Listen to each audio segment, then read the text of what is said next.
กลับเข้ามาสู่ระยะนี้ยังอยู่กันกับระยะของเรามาเราและก็ยังอยู่กับลุงขางนอปูที่เพิ่นได้ประสบผลสำเร็จเกี่ยวกับการขายประกันภัยที่มียอดขายดีเด่นฉะนั้นมื้อนี้เฮาก็สิเอาเคล็ดลับเพิ่นเนาะมาให้ทุกท่านได้ฮู้เพื่อว่าผู้ใดที่สนใจในธุรกิจประเภทนี้หรือว่าการบริการต่างๆเจ้าแน่นอนว่าถึงเรื่องของการบริการหรือการขายประกันภัยนะลุงขางมีบ่เวลาที่แบบลุงไปพบพ่อกับลูกค้านี่ที่ลุงพบพ่อนี่มีประเภทใดเนี่ยหลายประเภทเขาเจ้ายกปัญหาเรื่องอุบัติเหตุเป็นเคสไม่เขาเลยเป็นเคสต้นเรื่องอุบัติเหตุอันเรื่องที่ว่าทางเลือก1เลือก2เลือก3นี่เป็นน้ำหลังเขากะว่าแต่แนะนำแต่การซื้อแบบสบายแต่สั้นหนึ่งลงมาจนกระทั่งว่าตามเงินผู้ซื้อเขาบ่ได้ว่าโอ้เจ้าบ่มีเงินขอกับบ่ขายเจ้าบ่แม่นขายตามความต้องการของลูกค้าเนาะผู้ว่ามีซื้อรถใหม่เขาก็ขายสั้นหนึ่งให้แล้วสั้นหนึ่งของมันคุ้มครองแล้วก็จ่ายทอกันแล้วก็คุ้มครองคือที่พญานี่มันผลประโยชน์มันสูงกว่าแต่ว่าเทียบใส่กับทุกบริษัทนะแล้วก็บริเวณนั้นมันมีข้าเจ้าอ่านเบิ่งเอกสารเนาะโอ้ตัวนี้มันเปลี่ยนสันสิข้าเจ้าก็ถามแล้วกันซองมาเรื่องโต้เถียงกันที่สุดเลยเป็นเรื่องการแก้ไขอุบัติเหตุตัวนี้ข้าเจ้าว่าคือยกตัวอย่างบริษัทรถเมย์นะข้าเจ้าง่ายมาจากข้าเจ้าเข้าทุกบริษัทรถเมย์นี่เขาประกันภัยกับประกันภัยทุกบริษัทที่มีเป็นบริษัทประกันภัยข้าเจ้าเมื่อนั้นข้าเจ้าก็ได้เชิญลุงไปพบเอาคณะข้าเจ้าเอาพวกนั่นแหละมาถามมาสอบมาอย่างกับแมนเนาะแล้วก็หัวหน้าเพิ่นถามเรื่องผลประโยชน์ของบริษัทเขาขึ้นอะไร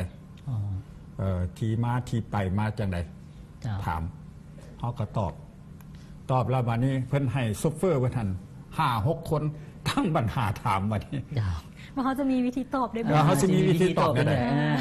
แล้วถ้าว่ารถค่อยเกิดโยหันเกิดแบบนั้นแบบนี้เนาะแล้วเจ้าสิแก้แน่ใด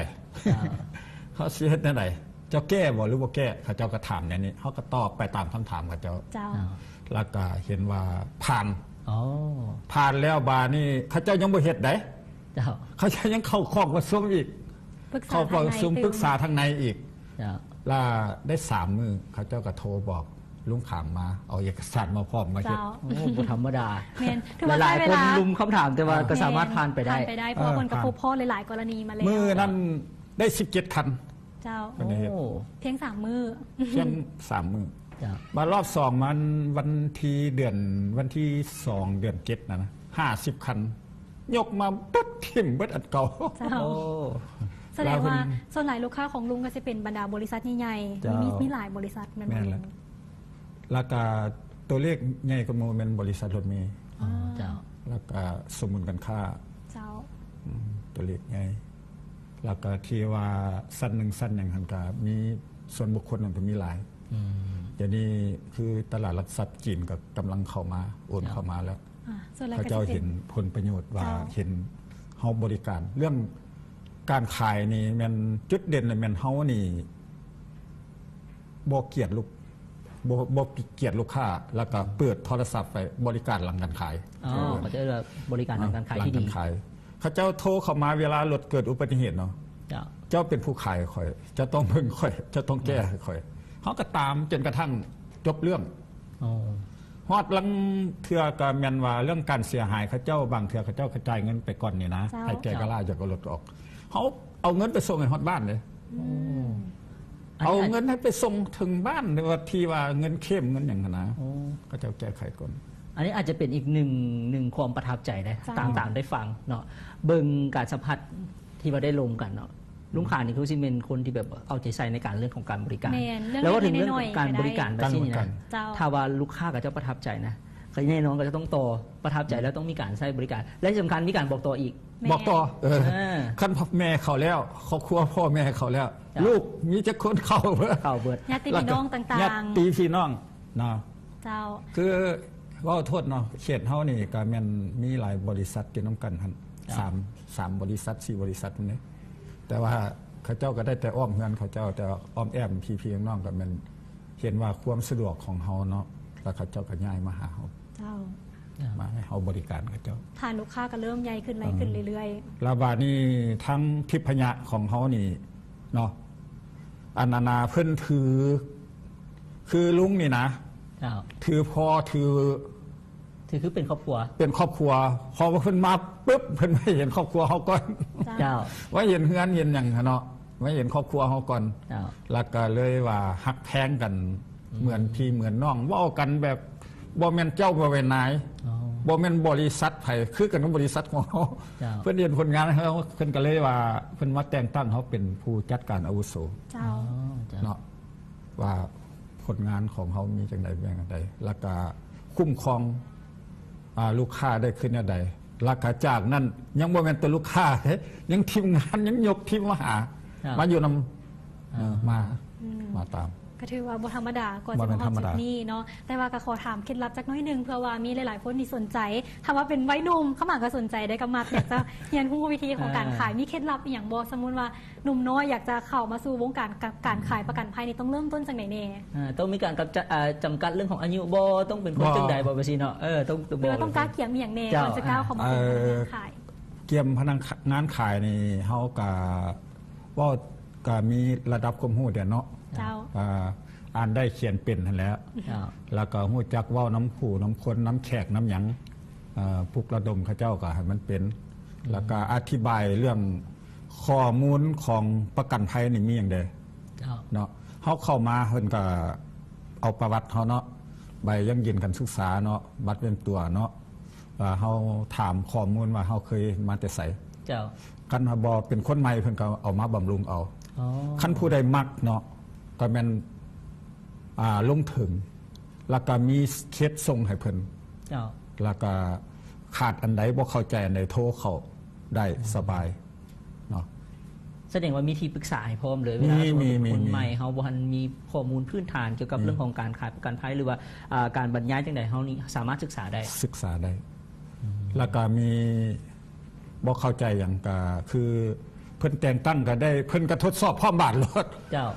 วันอาทิตย์แล้วนี่ก็มี20กว่าคนไม่เอี่ยม เจ้า ไม่เอี่ยมได้แท้แหละ เข้าไปบ่จักหยังแหละก็ถามกันเลยว่าอธิบายคือลูกถามเมื่อกี้นี่นะ เจ้า ว่าเคล็ดลับแนวใดลาลงจังใดเฮ็ดจังใดเขาเจ้าก็ถามมื้อนี้เข้ามาเลยเด้เอามาหลายคันละเด้มื้อนี้นะมีคนหนึงเข้ามาก่อนสิออกมาหานั่นนี่แล้วก็ท่าน MD ห้องเข้าไปพบว่าโอ้ยบ่น้องผู้นี้ก่อนบ่น้องผู้นี้ก่อน เจ้า ถือว่าเขาก็ต้องเป็นคนหนึ่งที่เป็นคนให้ความรู้ให้ข้อมูลกัน แม่น แนะน แล้วเฮาบ่ขี้ทีความรู้ ำเจ้า เนาะคือเพิ่นแต่งให้เฮานั่งโต๊ะทั้งใน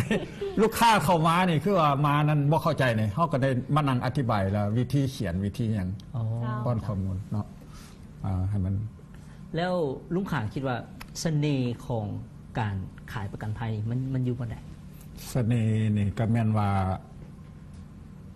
กระสีปากของเฮาอันหนึงเด้ เจ้า เฮาก็ความรู้รอบตัวของเฮาเด้ อ๋อเจ้า ความรู้รอบตัวคันสมมุติว่าลูกค้าถามเนาะ เจ้า อันประกันภัยนั้นประกันภัยนี่ก็ได้แนะนำพวกตัวแทนใหม่นี่นะ เจ้า หนึ่งเลยแมันเฮียนข้อมูลนโยบายของบริษัทท่าน เจ้า อย่าซื้อได้ไปเปิดปึ้ม เจ้า อันจุดเด่นของพอ โอ้ บ่มีเปิดปึ้มแปลว่าถามมานี่บ่มีเปิดปึ้มบ่มีนั้น มีตอบ คือเขาจือเขาเข้าใจ ชื่อเข้าใจ แต่ละข้อแปลเขาเจ้าลด เจ้า ตัวนั้นได้อย่างสั้นตัวนี้ได้อย่างสี่เขาเข้าประกันตัวนั้นได้อย่างสั้นได้อย่างสี่ เวลาเกิดอุบัติเหตุมาโทรเข้าไปมันมีเบอร์โทรเบอร์ฮอตไลน์ของเพิ่น เจ้า บอกโทรเข้าหันแล้วโทรหาเฮา เจ้า โทรเขาก่อนเพราะว่ามันหู้จุด อันที่สองมาโทรเข้าผู้ขาย เจ้า ผู้ขายก็โทรตามมานี่ถามลูกค้าว่าจะโทรเข้าเบอร์ใดมันมี2เบอร์ของทิพยะนี่นะ เจ้า โทรเข้าเบอร์นั้นเขาก็ต้องตาม เจ้า จับเวลาอีก จับเวลาอยู่บนว่าพวกเข้มนี่ลงไปหาลูกค้าแล้วบอกเวลาใดหาเวลาใดไปซ่าไปไวเขาต้องตาม เจ้า ตัวนี้ในตัวเคล็ดลับ เจ้า ตามจนกลัวว่ามันสำเร็จสำเร็จแล้วบัดนี้เอารถเข่าอูใดคันเข่าอูแล้วเขายังได้ตามอยู่เลย ถือว่าเป็นการใส่ใจเลย แต่ละขั้นตอน จ่ายในใจไม่ได้จ่ายเงิน การใช้แล้วคิดว่าสำหรับเรื่องของการเบิ่งแยงใส่ใจลูกค้านี่นะลุงคิดว่าถ้าสมมติว่าพวกเขาเป็นลูกค้าแบบนี้คือเป็นวัยรุ่นบ่วัยหนุ่มสิควรจะเป็นอย่างต้องซื้อประกันภัยโอ้วัยรุ่นมันมักเดินเจ้าต้องได้ซื้อ2อย่างเลยซื้ออย่างนี้เจ้าซื้อประกันภัยรถเนาะประกันภัยรถคือรถจักรนี่มันคุ้มครองทั้งผู้ขับผู้ซ่อนโอ้วัยรุ่นไว้คือขนมขนมมันต้องไปเลยเจ้าอยู่ความเสี่ยงหลายมีความเสี่ยงหนึ่งละก็ชีไว้ซองมามักดื่มแดมักแข่งกันวัยรุ่นต้องมีประกันคุ้มครองตัวเองแล้วก็มีประกันอุบัติเหตุอีกครอบครัวเฮานี่ซื้อให้เบิดมันมักไปดึกไหมมักไปเรียนได้ลูกไส้ลามันมักดึกซื้อให้เลยอยู่ในรถมันก็มีแล้วคุ้มครองเนาะผู้ขับขี่มีแล้วแล้วก็มีคุ้มครองผู้ซ่อนแล้วยังซื้อคุ้มครองอุบัติเหตุอีกก็ได้ซื้อส่วนตัวเองอีกซื้อส่วนตัวอีกเจ้าถือว่ามีหลายๆอย่างเนาะมีหลายอย่างฉะนั้นตอนนี้ถ้าว่าท่านผู้ชมทางบ้านกำลังติดตามรับชมอยู่แล้วอยากจะเป็นลูกค้าของลุงเนาะหรือว่าอยากจะมาซื้อประกันภัยกับลุงนี่ต้องติดต่อจังไหนเราควรจะโทรหาหรือว่าติดต่อมันอยู่ไล่กับมีเนาะอยู่เฟซกับมีที่ว่าเดี๋ยวนี้บริษัทเพิ่นก็เฮ็ดให้ทุกอย่างแต่ก่อนทางกันมันโทรเข้าเบอร์แล้วลาเฮาไปเก็บกรรมเอาเบอร์ลูกค้านี่ทำอิฐนี่โอ้ยบ่เป็นง่ายๆแล้วก็เสียได้พบลูกค้านี่ก็บ่เป็นง่ายเด้แล้วคือสมมติว่าลูกค้า